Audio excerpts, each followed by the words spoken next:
This is a lecture from Open Tuition. To benefit from the lecture, you should download the free lecture notes from opentuition.com. This is the third lecture working through chapter 13 of the free paper P2 notes. And we've already dealt with, we looked at relevant costs, we've looked at dealing with working capital, dealing with tax. And now we're going to bring everything in. And what you might call the third complication that can arise, inflation. So look, if you would, at example 4 with me. So a very quick read. Vent spills are considering buying a new machine in order to produce a new product. It'll cost 2.8 million, last 3 years, scrap value $1 million. We expect to produce 100,000 units of a new product, which will be sold for 20 per unit in the first year. We're given the costs per unit, materials and labour. Some inflation. Materials are going to inflate at 8%, labour at 5%. Fixed overheads amount to $1 million. Blah, blah, blah, blah. The company expects to be able to increase the selling price by 7% a year. Mention of working capital, and of course there's tax, capital allowances, tax rate 25%. There we go. Well, now we've got everything in the example.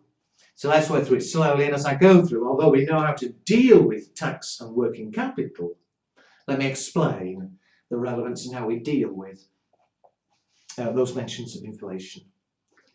As before, I'll set it up in columns, which I think is the most efficient.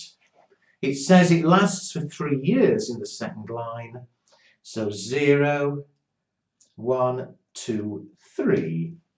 And I've left a bit of space because you'll remember from the last example that when tax is involved, we're quite likely to need another column. As before, we'll start off with the operating cash flows. And this time, they haven't told us the net operating cash flow. I said it's like the profit, but in cash terms. They haven't given it us, but they have told us the information about the revenue and the costs, so we can do it ourselves. So let's do the revenue first of all. It says in the third sentence, we expect to produce 100,000 units a year, which will be sold for $20 a unit in the first year. So I don't think any problem there. 100,000 units, $20 will be what, 2 million. For heaven's sake, in the exam, you wouldn't be wrong, but don't work in millions. You'll have zeros all over the place. Again, unless you're told obviously differently, work in thousands, and I'm going to work in thousands here. If that results in a bit of rounding, irrelevant. And so if I work in thousands, 100,000 at 20, the revenue in the first year will be 2,000. They're going to carry on selling 100,000 a year, but if you look, 5 lines from the bottom, it says we expect to be able to increase the selling price by 7% a year. So we'll still sell 100,000, but in the second year, surely the revenue is going to be 7% higher. And so we need to add on 7%. And surely the efficient way of adding on 7% is simply to multiply by 1.07. It'll be 2,000 plus 0.07, 7% of 2,000. Which gives us a total of, I think it's 2,140, but I'm not going to risk it. I should have done. Yes, 2,140. And then it's going to carry on another 7% in the third year. So if I multiply that figure by 1.07, surely that adds on another 7%. And gives me, I'm going to stick to the nearest 1,000, so 2290. So be efficient. It's silly, you know. All right, it's 2,000. You've added on 7% twice. But do be efficient. 2,000 in year 1, 1.07 to get the figure in year 2. Multiply that by 1.07 to get the figure in year 3. However, what about the operating costs? Below we've got materials.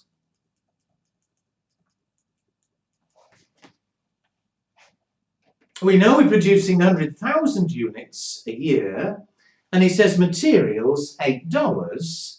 Well, of course, 100,000 at $8 would be 800,000. However, there's a difference in wording here, and it's important. With the revenue, it specifically said we would sell at 20 in the first year. So the actual receipt would be 2,000 in the first year. And then as the price goes up, we receive more.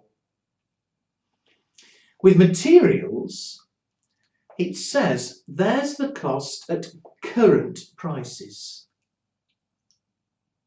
Now, although when it comes to the exam, you just effectively use a rule, to make sense of it, appreciate we haven't yet bought the new machine. And so we're trying to estimate what the costs will be. So perhaps we've rung suppliers today before we've even bought the machine, and we found out that currently they're charging $8. But of course we won't actually be buying materials until next year. And it says materials are inflating just below at 8% a year. And so although they're currently $8, in the first year, next year, when we actually buy them, the price will be higher by 8%. So we need to add on 8% or multiply by 1.08. So do be careful. If you're ever told a cash flow at current prices, then automatically in 1 year's time it'll have inflated, in 2 years' time another year's inflation, and so on. So the actual cash flow at time 1 will be the 800 at current prices times 1.08 to add on 8%. The cash flow will be 864. And in a similar way to what happened with the revenue, if it carries on inflating at 8% per year, in year 2 it'll be 8% higher still, so multiply by 1.08 and we'll get 864 times 1.08, 933. And I'm not going to keep writing it, I really shouldn't. All right, I will this time. If it carries on inflating, as you assume it would, then multiply by another 1.08 for the third year, brings it up to 1,008. So once you get into it, the problem is more one of time than difficulty. In a similar way, what about labour? Labour, $7 a unit, but again it's at current prices. And below it's inflating at 5% a year. So the actual cash flow in the first year, it's 100,000 at 7. But it was at current prices, so in a year's time, a year's inflation. Multiply by 1.05 to inflate. And the actual flow, 700 times 1.05 is 735. And this time I'm not going to keep writing, but each year thereafter, keep multiplying by 1.05 to add on 5% inflation.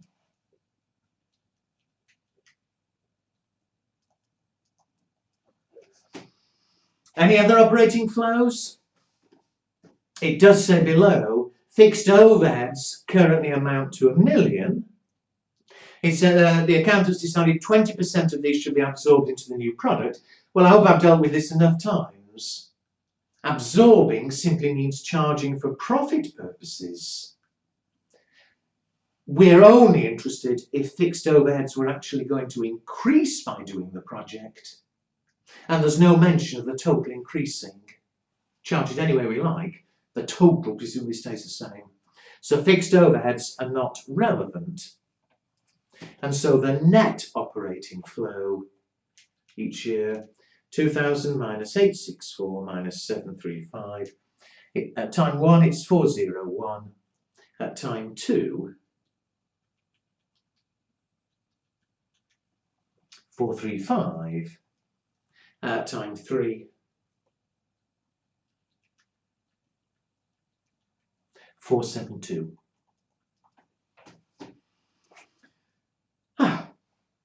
What next? Well, as I did say in the last lecture, 2 ways you can deal with tax. It doesn't matter, but I'll deal with it the way I did before. We'll work out, first of all, the tax on the operating flows, ignoring any capital allowances. So the rate of tax this time, near the bottom of the question, is 25%. So 401 at time 1, the tax at 25%, and keeping things to the nearest 1,000 is 100. And again, it does say it's 1 year in arrears. So time 1 profits, the tax of 100 will be payable 1 year later at time 2. Second year's profits 435 at 25% is 109, payable 1 year later at time 3. And finally 472, 25% is 118, 1 year later at time 4. Next, the capital flows.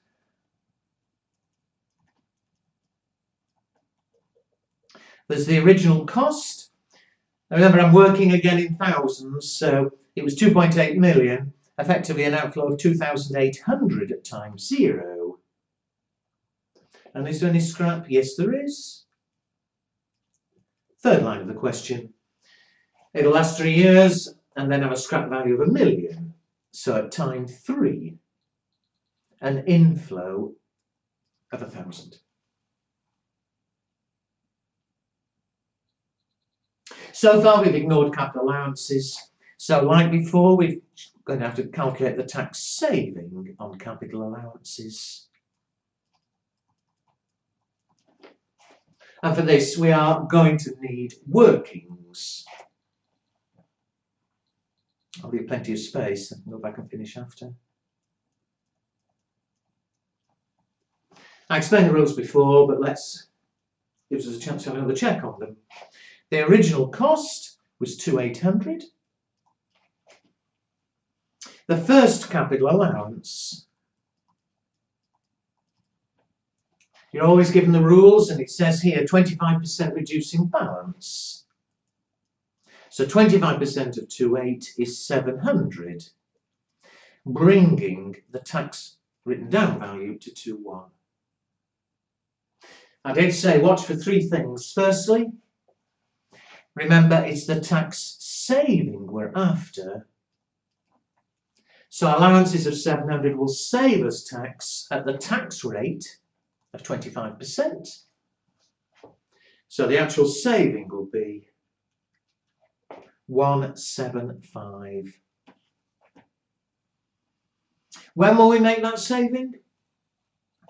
Well, this was the first year allowance, the first year profit because of the delay. The first tax payable was at time 2.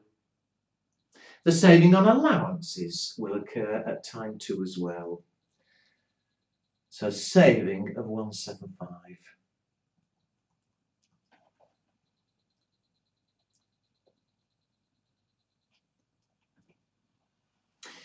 I said it'll be 25% each year, but because there's that different rule in the final year, how many years will we get allowances for?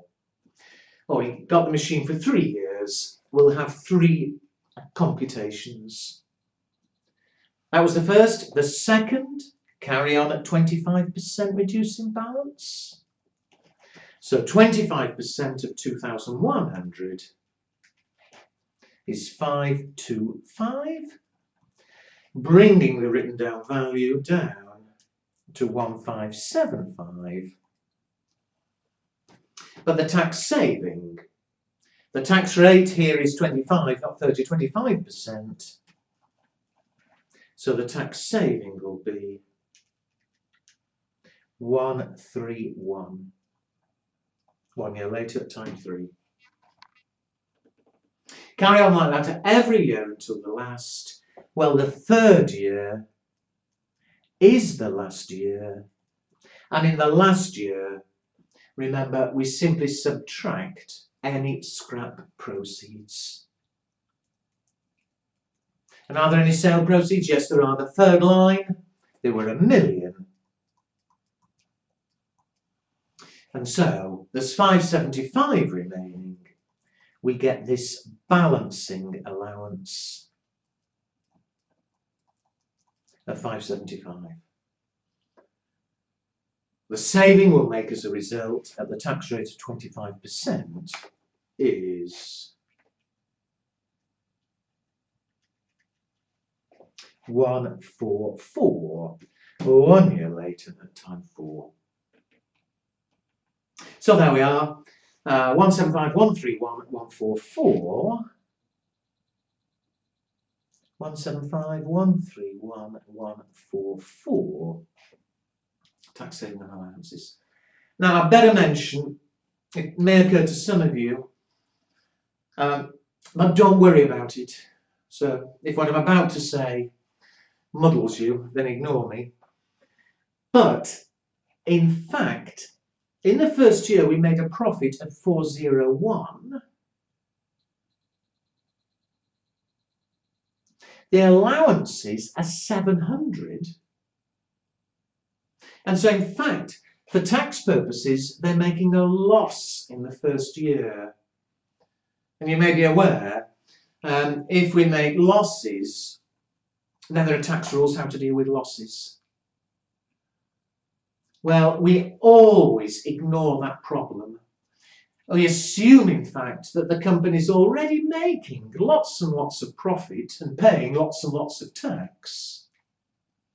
And so, the fact this one project might lose money doesn't mean the company loses money. We assume it just means the company makes less profit. The company, therefore, pays less tax. This project, in the first year, has saved them tax. And that's what's happened. The overall tax, you see, we've got tax of pay 100 but save 175. We're saving tax. It's no problem. Now, again, I only mention that in case it occurred to anybody. In the exam, we never consider tax losses. The rules I've given you, we apply them, whatever happens.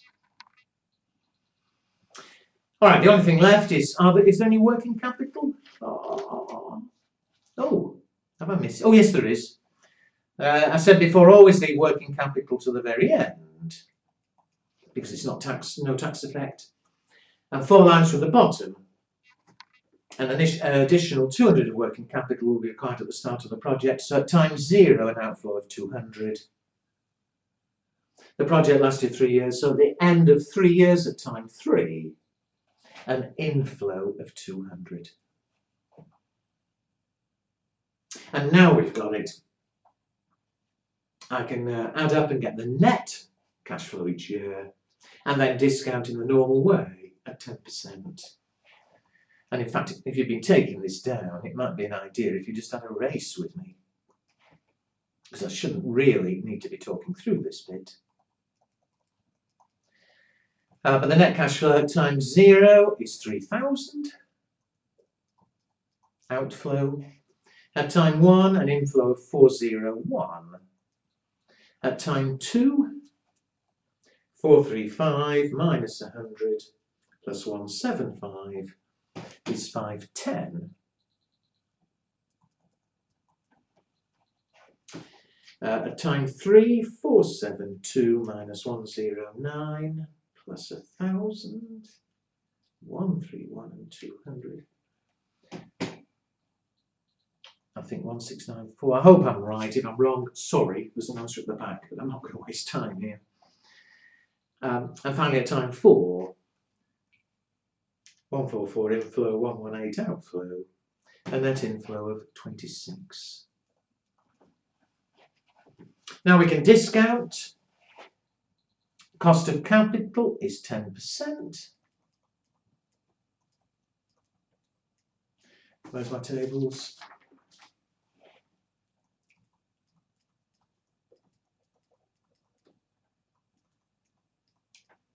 And so the present values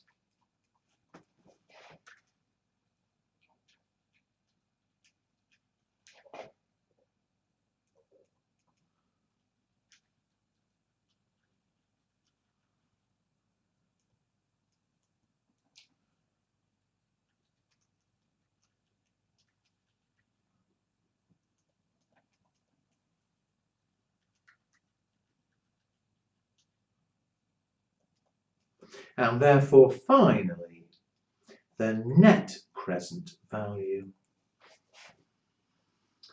The inflows 365, 421, 1272, 18 minus 3000. I get a net present value of minus 924.